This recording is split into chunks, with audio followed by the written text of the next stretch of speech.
శ్రీమాత్రే నమ. జై గురు దత్తాత్రేయ నమ.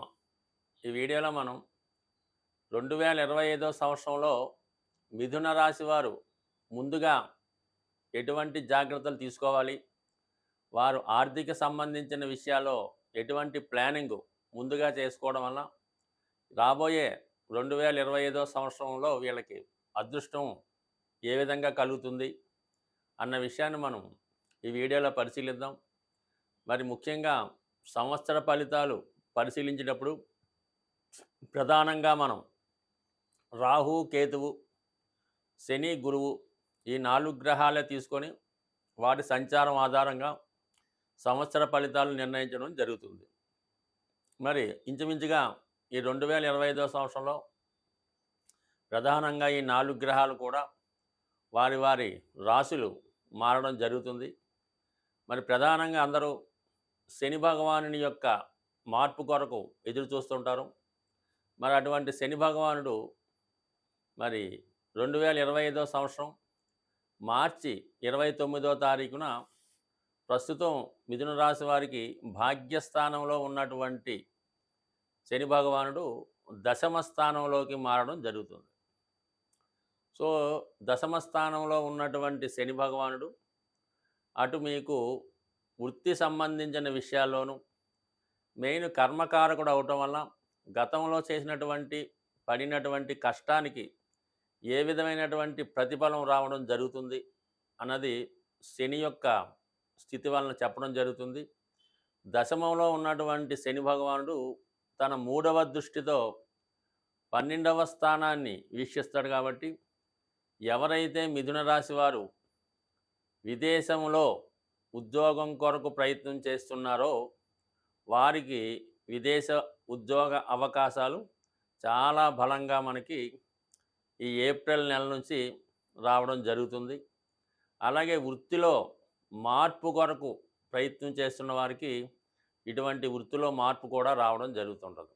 అంటే 10వ స్థానంలో ఉన్నటువంటి శని భగవానుడు మరి 2, 6, 10 స్థానాలు కూడా యాక్టివేట్ చేయడం జరుగుతుంటుంది. దానికి అదనంగా శని భగవానుడు ఏ రాశిలో అయితే ఉంటాడో 2.5 సంవత్సరాలు అదే రాశిలో సంచరిస్తూ దాని తర్వాత ఉన్నటువంటి రాశి మీద కూడా తన ప్రభావాన్ని చూపడం జరుగుతూ ఉంటుంది. సో దీన్ని బట్టి ఏంటంటే మిథున రాశి వారికి 10వ భావం తద్వారా 11వ భావం కూడా యాక్టివేట్ అవ్వడం జరుగుతుంటుంది. దాని కారణంగా ఏంటంటే జాతకుడు వృత్తిపరమైనటువంటి అభివృద్ధి జాతకుడికి రావడం 100% రావడం జరుగుతుంది. సో అలాగే ఒక విదేశంలో ఎవరైతే మిథున రాశి వారు ప్రస్తుతం నివసిస్తూ విద్యార్థులు అవ్వచ్చు, కొత్తగా ఉద్యోగం కొరకు విదేశం వెళ్ళిన వాళ్ళకి ప్రస్తుతం కొంత ఉద్యోగ పరిస్థితులు అక్కడ అనుకూలంగా లేకపోవడం వల్ల చాలా వరకు రిటర్న్ అవుదామన్న ఆలోచనలో కొంతమంది ఉండే అవకాశం ఉంది. అటువంటి వారికి ఇంతకాలం ఎలాగ ఎదురు చూశారు కాబట్టి కనీసం మీరు మార్చి నెలాఖరు వరకు ఎదురు చూడటం వల్ల 100% మీకు అక్కడ ఉద్యోగ అవకాశాలు చాలా బలంగా ఉంటాయి. ఎందుకంటే మార్చి 29న మీకు మీనరాశిలో ప్రవేశిస్తున్నటువంటి శని భగవానుడికి అక్కడ ఉన్నటువంటి రాహువుతో కలియడం జరుగుతుంది. ఎప్పటిదాకా 19వ తారీఖు మే వరకు, అంటే సుమారుగా 50 రోజులు ఈ 2 గ్రహాలు మీకు మీనరాశిలో ఉంటాయి. మీనరాశి మన రాశి చక్రం మేషం నుంచి లెక్కెట్టినప్పుడు మీనరాశి 12వ రాశి అవుతుంది. ఈ 12వ రాశి అవ్వడం వల్ల ఏంటంటే అది దూర ప్రాంతాలని, విదేశాలని చెప్తూ ఉంటుంది. మరి మిథున రాశి వారికి అది 12వ రాశి అవ్వడం వల్ల మెయిన్గా ఈ రాహు శని సంచారం వల్ల మరి దూర ప్రాంతంలో ఉద్యోగ అవకాశాలు వస్తాయి. 99% మీరు అబ్జర్వ్ చేయండి, మిథున రాశి వారు ఎవరైనా సరే వారు ఎక్కడైతే పుట్టి చదువుకుంటారో, పేరెంట్స్ ఎక్కడ ఉంటారో అక్కడ వారికి ఎట్టి పరిస్థితుల్లో కూడా ఉద్యోగంలో అభివృద్ధి రాదు. అక్కడ ఉన్నంత వరకు వీళ్ళు ఏదో విధంగా కాలక్షేపం చేస్తారు తప్ప జీవితంలో పైకి రాలేరు. ఎప్పుడైతే వాళ్ళు ఆ దేశాన్ని, ఆ ప్రాంతాన్ని, ఆ రాష్ట్రాన్ని, ఆ బోర్డర్ని వదిలివేస్తారో ఆ రోజు నుంచే వాళ్ళ అభివృద్ధి ప్రారంభమవుతుంది. అందువలన ఏంటంటే మిథున రాశి వారు మరి ఖచ్చితంగా ఏప్రిల్ తర్వాత విదేశ అవకాశాలు కలిసి వస్తాయి. ఆల్రెడీ విదేశంలో ఉన్న వాళ్ళకి మంచి అవకాశాలు రావడం జరుగుతుంది. ఇక మనకి గురుగ్రహ సంచారం పరిశీలించినప్పుడు గురువు ప్రస్తుతం 12వ స్థానంలో ఉన్నాడు. అది చాలా వరకు కొంతవరకు మంచిదే. 12వ స్థానంలో గురువు సంచరించినప్పుడు మరి ఎవరైతే మిథున రాశిలో ఉంటారో వాళ్ళు ఉన్నత విద్య కొరకు దూరం వెళ్ళడం జరుగుతుంటుంది. అలాగే హైయర్ ఎడ్యుకేషన్ చేస్తూ ఉంటారు. వాళ్ళ నాలెడ్జ్ పెంచుకునే ప్రయత్నం జరుగుతూ ఉంటుంది. అటువంటి గురుగ్రహం సుమారుగా మనకి మే 15వ తారీఖున మిథున రాశిలోకి ప్రవేశించడం జరుగుతుంది. సో ఈ విధంగా మిథున రాశిలో గురువు ఎప్పుడే ప్రవేశించాడో వీళ్ళలో ఒక విధమైనటువంటి సామర్థ్యం పెరుగుతూ ఉంటుంది. సెల్ఫ్ కాన్ఫిడెన్స్ పెరుగుతుంది. ఏదన్నా చేద్దామనే ఏదన్నా చేద్దామనే సంకల్పం కలుగుతూ ఉంటుంది. దానివల్ల మంచి ఆలోచన, మంచి నడవడిక, గతంలో ఉన్నటువంటి బలహీనతల నుంచి బయటపడడం ఇవన్నీ జరుగుతాయి. ముఖ్యంగా ఈ రాశి వారికి గృహయోగం అన్నది ఈ సమయంలో చాలా బలంగా చెప్తుందన్నమాట. ఎవరైతే సొంత గృహం నిర్మాణం చేద్దాం అనుకున్న వాళ్ళో లేదంటే కొనుక్కుందాం అనుకున్న వారికి మరి కంపల్సరీగా మీరు 2025 సంవత్సరం ఇంచుమించుగా మీరు ఏ నెలలో ప్రారంభించినా పర్లేదు.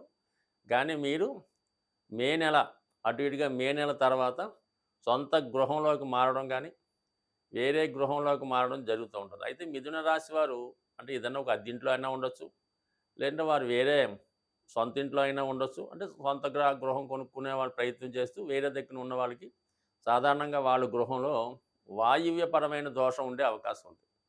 అంటే వాయువ్య దోష ప్రభావం వల్ల ఈ మిథున రాశి వారికి వచ్చిన ఇబ్బంది ఏంటంటే వాళ్ళు ధనాన్ని ఏదో ఒక అవసరం కోసం కొన్నాళ్ళు దాన్ని దాయడం జరుగుతుంటుంది. అనూహ్యంగా వేరే అవసరం ద్వారా ఆ ధనం ఖర్చు అయిపోవడం జరుగుతుంటుంది. అలాగే తొందరగా ఒక నిర్ణయానికి రాలేకపోతుంటారు.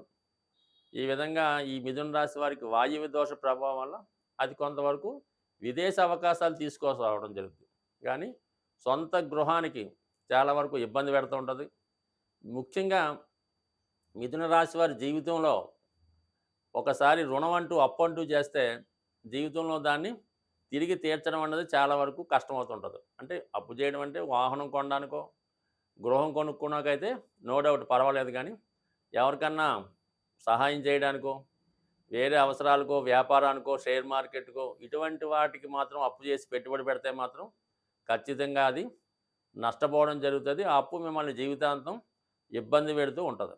సో కేవలం మిథున రాశి వారు సొంత గృహం కొనుక్కోవడానికి కానీ లేదంటే వారి యొక్క ఎడ్యుకేషన్ కొరకు కానీ ఈ 2 విషయాల్లో తప్ప వేరే విషయాల్లో అప్పు చేస్తే మాత్రం చాలా ఇబ్బందులు పడతారు. చాలామంది మిథున రాశి వారు సొంతంగా వారి వివాహం కోసం వారే రుణం తెచ్చి పెద్ద వైభవంగా చేయడం జరుగుతుంటుంది. దానివల్ల ఏంటంటే దాని తర్వాత ఈ పెళ్లి తర్వాత వివాహ జీవితం ఎలా ఉంటుందో చెప్పలేం. కానీ వారు చేసిన అప్పు మాత్రం వీళ్ళకి అనేక రకాల తిప్పలకు కారణమవుతుంటుంది. సో సాధ్యమైనంత వరకు మిథున రాశి వారు ఏదైనా ప్లానింగ్ ఇంపార్టెంటు.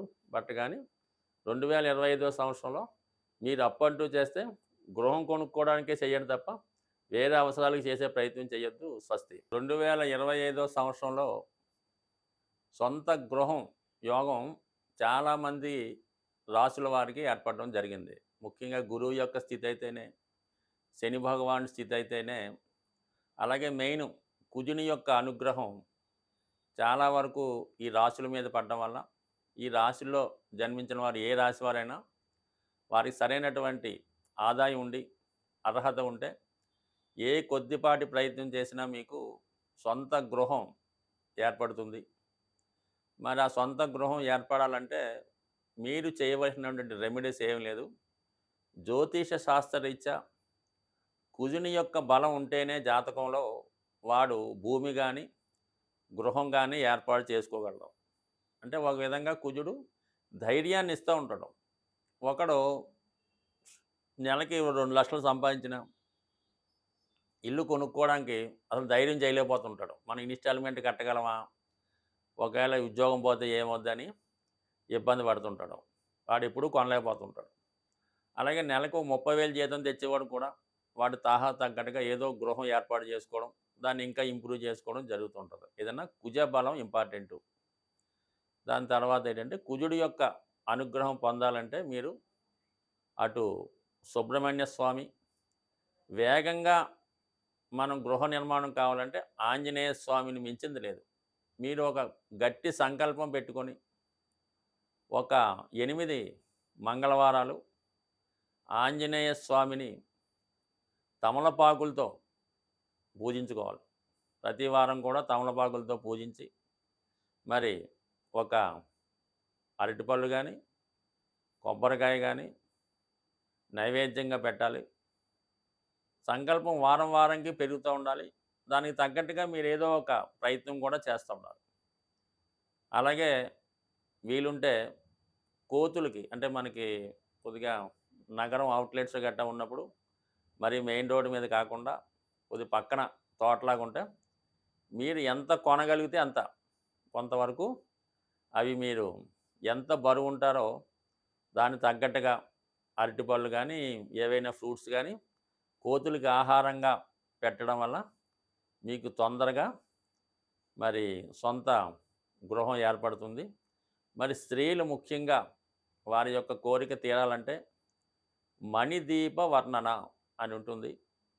దాన్ని సంధ్యా సమయంలో గృహం శుభ్రపరిచిన తర్వాత సాయంకాలం దీపం పెట్టిన తర్వాత మరి చాలా ప్రశాంతంగా, మనశ్శాంతిగా, ఎటువంటి ఆలోచన లేకుండా ఈ మణిదీప వర్ణన చదవడం వల్ల ఖచ్చితంగా మీకు సొంత గృహయోగం ఏర్పడుతుంది. అలాగే ఈ గృహం కావాలనుకున్న వాళ్ళు మీరు దేనికి వెళ్ళినా వెళ్ళకపోయినా గృహప్రవేశాలకు వెళ్తుండండి.